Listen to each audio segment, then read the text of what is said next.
Let me stop you right there, because you are probably doing it wrong.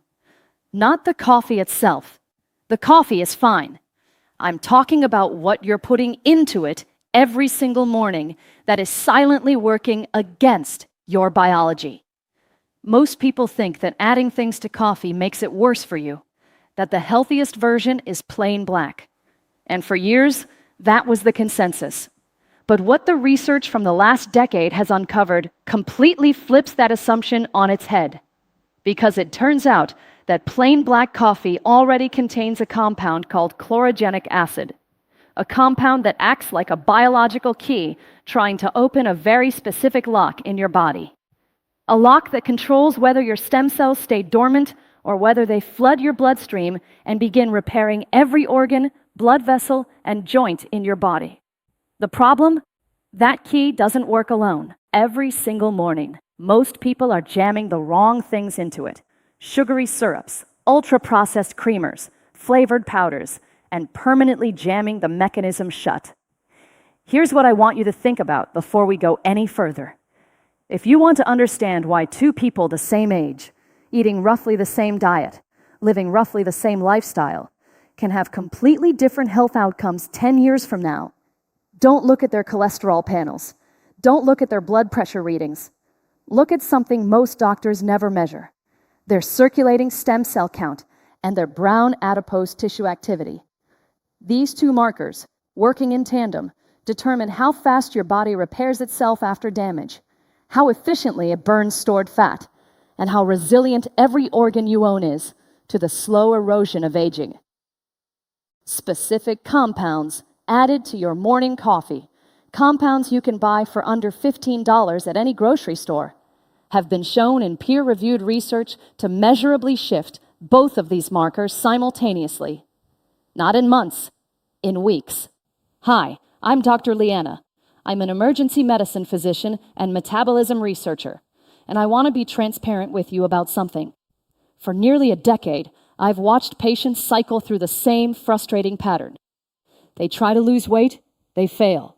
They try supplements, they see no results. They try eating less, their energy crashes. And for a long time, I attributed this to willpower, genetics, or just the slow mechanics of aging. But then I spent 2 years deep inside the literature on something called mitochondrial uncoupling and stem cell mobilization through dietary compounds. And what I found changed how I counsel every single one of my patients. We've been solving the wrong problem. Most people are trying to force the body to change. But your biology already has every system it needs to burn fat, repair tissue, and regenerate at a cellular level. It simply needs the right molecular inputs to unlock those systems. And the most underrated delivery vehicle for those inputs? A cup of coffee you're already drinking every single morning. In this video, I'm going to show you why your morning coffee right now is only operating at a fraction of its biological potential.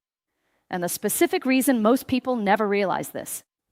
The 5 specific compounds you can stir into your coffee that trigger stem cell mobilization, brown fat activation, and visceral fat breakdown, with exact doses from the research.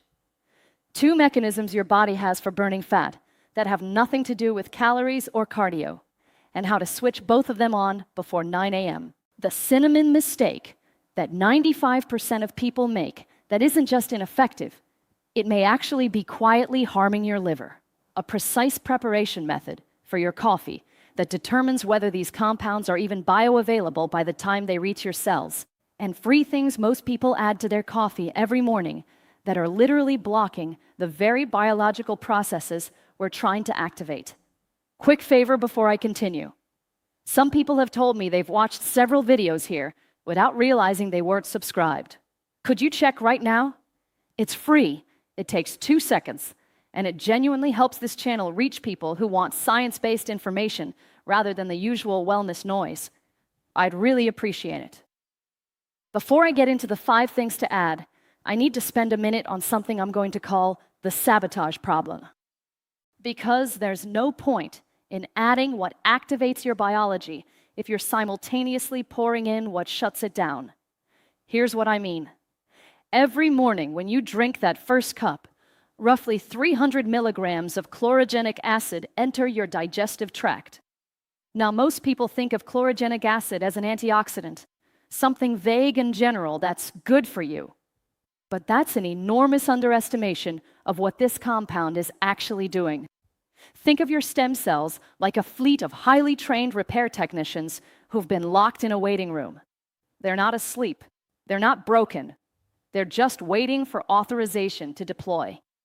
Chlorogenic acid, in the presence of your body's natural cortisol peak, which happens to occur between 6 and 9 a.m., acts like an authorization code being broadcast through your bloodstream. It tells your bone marrow, deploy the crew, there is work to be done. But here's where it gets critical. That authorization code has to reach your cells intact. And your cells have to be in a state where they can receive it. If your bloodstream is flooded with insulin from sweetened creamers, your body is in storage mode, not repair mode. If your mitochondria are sluggish from inflammatory compounds in ultra-processed additives, the signal gets blocked. It's like trying to reach a construction crew by radio when someone left the wrong frequency on. The coffee itself is doing its job. Most people just aren't letting it finish. The second piece, your body has 2 types of fat, and most people only know about one. Now, before we talk about the specific compounds, I need to explain something about fat that changes the entire conversation around weight loss. Most people think of fat as a single thing, a passive, inert substance that accumulates when you eat too much and shrinks when you eat less. But your body has 2 functionally opposite types of adipose tissue. The first is white adipose tissue, the kind most people are familiar with. It stores energy. It accumulates around your abdomen, thighs, and hips. When you're in chronic inflammation, white fat also releases a cascade of inflammatory cytokines that accelerate aging at the cellular level. The second is brown adipose tissue, and this is where it gets remarkable. Brown fat doesn't store energy, it burns it. Specifically, it burns white fat by converting it directly into heat through a process called thermogenesis. Brown fat cells are essentially biological furnaces. They're packed with mitochondria, far more than any other tissue in your body. And they contain a specialized protein called UCP1, uncoupling protein 1, that essentially puts your fat burning on autopilot. Think of brown adipose tissue like a thermostat in your house that, when activated, never turns off. It just quietly burns fuel in the background, 24 hours a day, independent of your exercise habits, and regardless of whether you're at rest or moving. Adults have significant deposits of brown fat around the neck, collarbone, and spine. The question is whether it's active or dormant.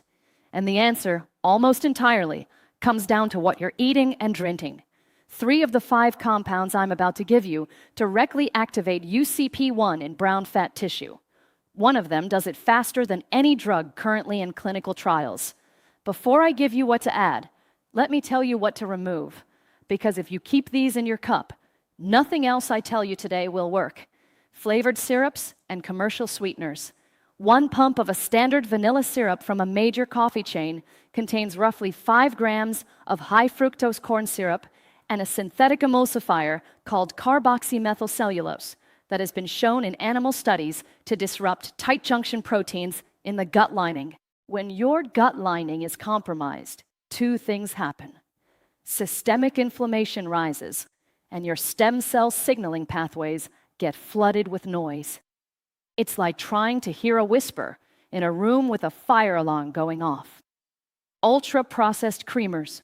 Most non-dairy creamers contain hydrogenated oils and titanium dioxide, a whitening agent now classified as a possible carcinogen by the European Food Safety Authority.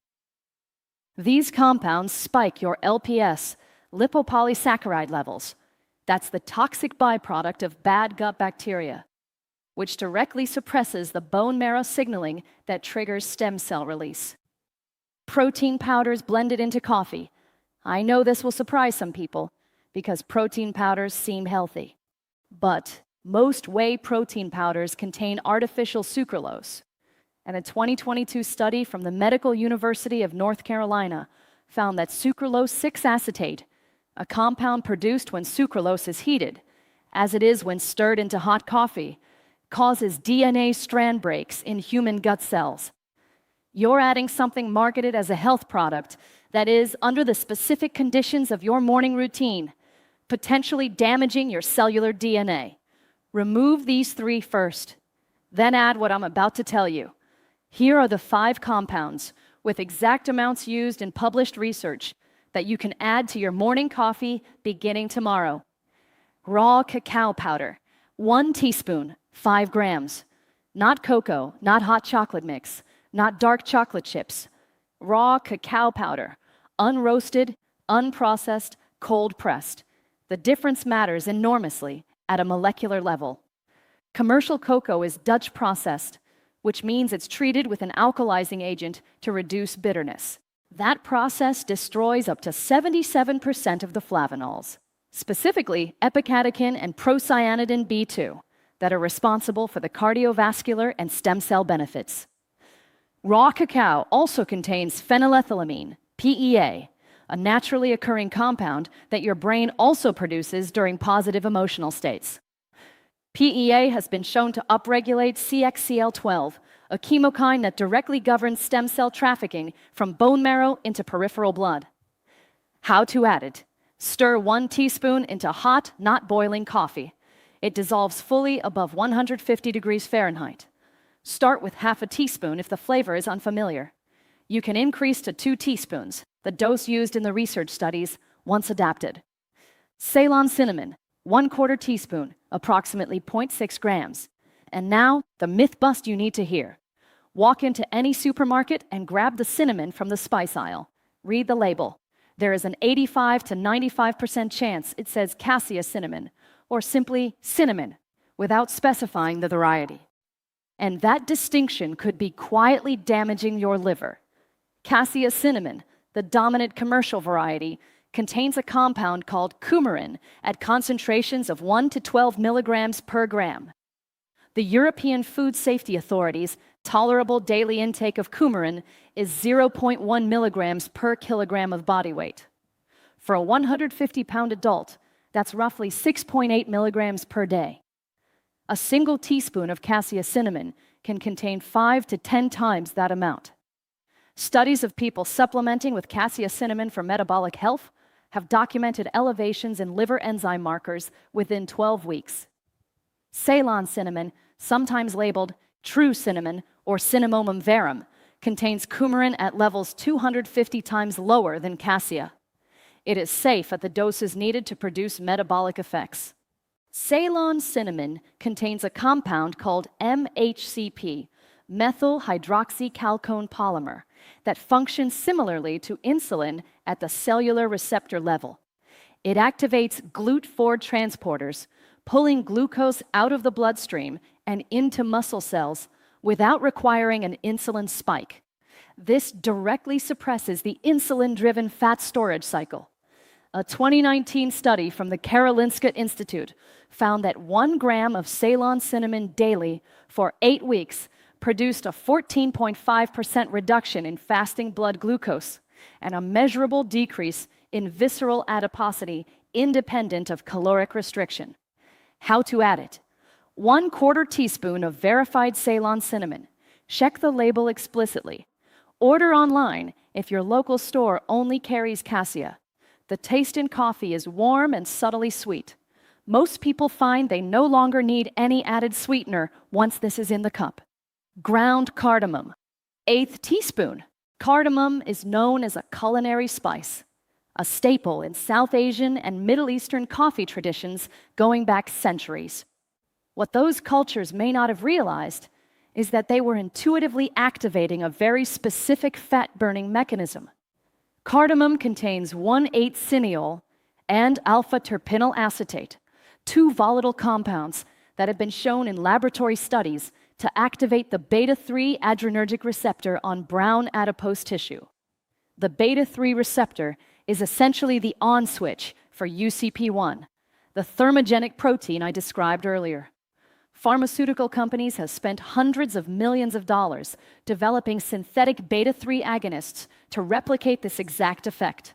Cardamom does it naturally, and unlike pharmaceutical beta-3 agonists, it does so without elevating heart rate or blood pressure, an important distinction for anyone with cardiovascular concerns.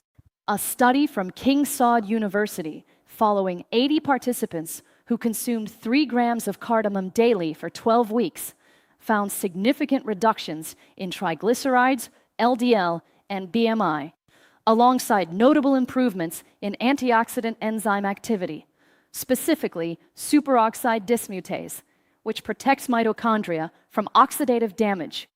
How to add it? Use freshly ground whole cardamom pods when possible. The volatile compounds degrade rapidly after grinding.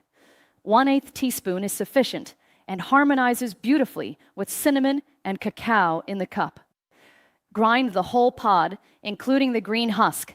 The husk contains fiber-bound compounds that slow the absorption of cineol, prolonging its effect. Lion's mane mushroom powder, 1/2 teaspoon. This is the most underappreciated item on this list, and within a decade, I believe it will be one of the most discussed compounds in regenerative medicine. Lion's mane, Hericium erinaceus, contains 2 families of bioactive compounds found in no other food source on Earth: hericenones, found in the fruiting body, and erinacines, found in the mycelium.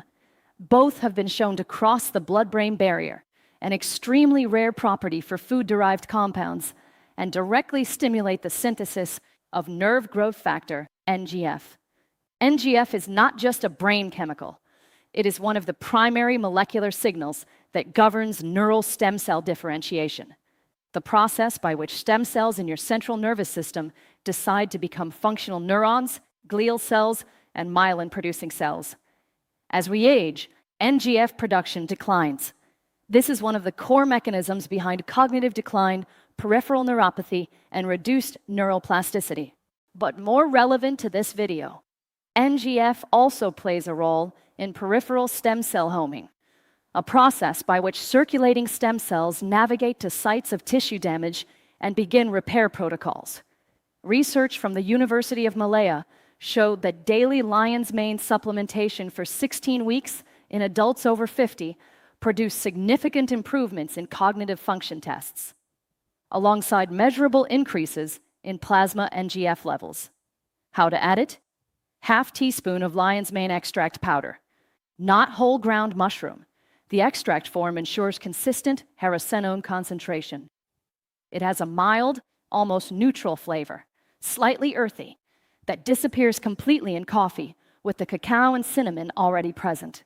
Important note, look for dual extracted products, hot water extraction plus alcohol extraction, as hericenones are alcohol soluble while beta-glucans are water soluble. Both fractions are needed for full benefit. MCT oil, specifically C8 caprylic acid, 1 teaspoon. Let me be specific here, because this matters more than most people realize. MCT oil is a blend of medium-chain triglycerides. Most commercial MCT oils are a mixture of C8 caprylic acid and C10 capric acid. Some contain C12 lauric acid. They are not equivalent. C8 is converted into ketones in the liver at a rate 3 to 4 times faster than C10. Ketones, specifically beta-hydroxybutyrate, BHB, are not just an alternative fuel source for the brain. They are epigenetic signaling molecules that inhibit the HDAC, histone deacetylase enzymes, responsible for silencing your longevity genes. In practical terms, a morning dose of C8 MCT oil in your coffee produces a measurable ketone spike within 30 to 45 minutes, even without any other dietary change, and without breaking your overnight fast. That signals your cells to enter a mild cellular maintenance mode, the same mode triggered by caloric restriction and prolonged fasting, but without the discomfort of either. This matters for stem cells because that cellular maintenance mode, characterized by the activation of AMPK, AMP-activated protein kinase, is one of the primary upstream triggers for stem cell mobilization from bone marrow. A 2021 publication in Cell Metabolism demonstrated that AMPK activation increases circulating hematopoietic stem cells in peripheral blood by stimulating the expression of CXCR4 receptors, essentially giving stem cells a more sensitive GPS signal toward damaged tissue. How to add it? Start with half a teaspoon for the first week. Many people experience digestive discomfort when introducing MCT oil rapidly. Build to 1 teaspoon in week 2 and 1.5 teaspoons by week 4. Use Ca-dominant MCT oil. The label should specify caprylic acid or C8. Add after the coffee is brewed, not during brewing. Blend for 10 to 15 seconds, if possible, for optimal emulsification. It improves mouthfeel dramatically and ensures even distribution. Now that you have the what, let me show you the why. The 3 specific biological pathways through which these 5 compounds work together. The autophagy stem cell clearing pathway. Here's a concept that most wellness content skips entirely because it requires understanding something counterintuitive. Before your stem cells can effectively repair damaged tissue, that tissue needs to be cleared of debris. Think of trying to rebuild a house that's still full of rubble from the last storm. The construction crew, your stem cells, can show up, but they can't work effectively until the demolition team clears the site first. Autophagy is that demolition team. It is your cell's internal recycling and cleanup process. And the chlorogenic acid in your coffee, amplified by the AMPK signal from the C8 MCT oil and the mild thermogenic signal from cardamom, activates autophagy in a targeted, controlled way. When this pathway is running properly, damaged proteins, dysfunctional mitochondria, and cellular waste products are cleared. The tissue environment becomes what researchers call permissive for stem cell engraftment, meaning stem cells can actually land, integrate, and do their repair work. Without autophagy clearing the site first, many mobilized stem cells simply circulate and return to the marrow without ever completing the repair cycle. This is why flooding your system with stem cell activating foods without addressing the cellular environment can produce disappointing results. The brown fat thermogenic cascade. This is arguably the most direct fat-burning mechanism on this list, and it works differently from anything most people have heard of. When cardamom cineol compounds activate the beta-3 adrenergic receptor on brown adipocytes, a protein called UCP1 is upregulated. UCP1 does something extraordinary. It uncouples the mitochondrial electron transport chain. In normal metabolism, the energy released from burning fat and glucose is captured as ATP, the body's usable energy currency. UCP1 disrupts that capture process, causing the energy to be released as pure heat instead. This means brown fat, when activated, is burning calories without producing ATP, essentially running your internal furnace without filling the tank. It is pure substrate-burning thermogenesis. The relevant detail for fat loss: the primary substrate used to fuel this UCP1-driven heat production is free fatty acids mobilized from white adipose tissue, specifically visceral fat. Studies tracking this pathway using PET-CT scanning, which can visualize metabolically active brown fat, have shown that activated brown fat in a single session can consume energy equivalent to 200 to 300 calories worth of white fat. Ceylon amplifies this by simultaneously reducing insulin levels. When insulin is low, your white fat cells can release stored fatty acids more freely, giving brown fat more fuel to burn. The NGF stem cell differentiation loop. Here is the mechanism that connects everything, and the one that explains why this approach addresses both brain function and body composition simultaneously. When lion's mane's hericenones cross the blood-brain barrier and trigger NGF synthesis, a cascade begins. NGF binds to TRK receptors on neural stem cells in the hippocampus and subventricular zone. two of the brain's primary stem cell niches. This binding triggers MAPK ERK signaling, which tells those neural stem cells to differentiate into functional neurons rather than remaining in a quiescent state. But here's what's less known. NGF also communicates with the hypothalamus, the brain's master regulator of metabolism. NGF input to hypothalamic neurons modulates the sympathetic nervous system's activity toward peripheral adipose tissue. In plain terms, higher NGF, more sympathetic tone directed at fat tissue, enhanced fat mobilization and thermogenesis. This is not a speculative connection. A 2018 paper in Nature Metabolism demonstrated that central NGF signaling directly regulates peripheral adiposity through hypothalamic circuits.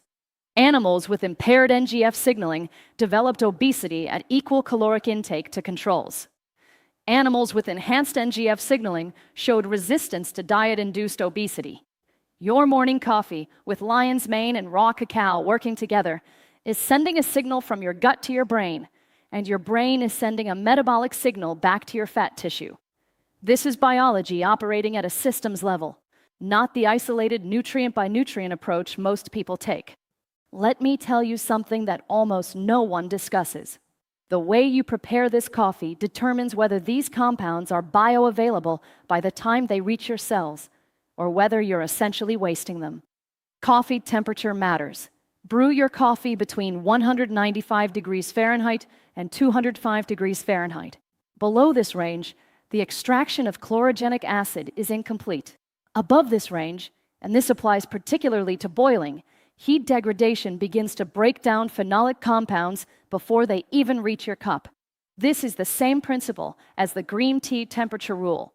Precision here is not pedantry, it's biochemistry. Add-in order matters. Raw cacao powder and Ceylon should go into your cup before you pour the coffee. Hot liquid hitting these powders activates better dispersion and reduces clumping.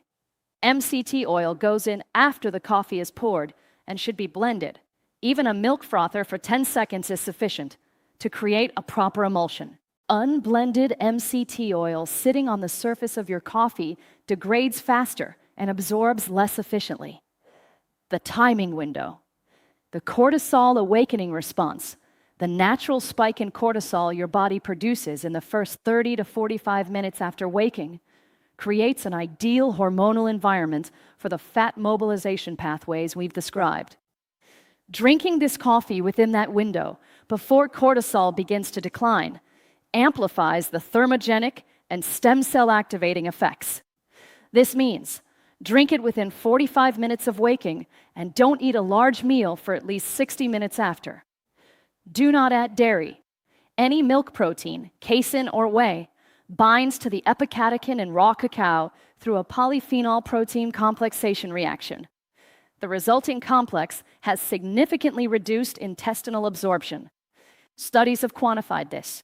Dairy milk reduces the bioavailability of cocoa flavonols by up to 55%. If you prefer a creamy texture, use unsweetened oat milk or almond milk. Neither contains proteins that cause this binding effect.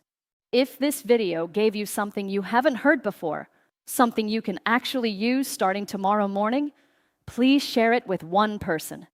Not because it helps me, but because most people will never find this information on their own. And they're drinking the same cup of coffee every day, adding the wrong things to it, and wondering why nothing's changing. Subscribe if you haven't already. My next video covers something I've been reluctant to discuss publicly. The 3 common foods that most people eat daily that are measurably suppressing stem cell activity, and what the emergency medicine literature actually says about them.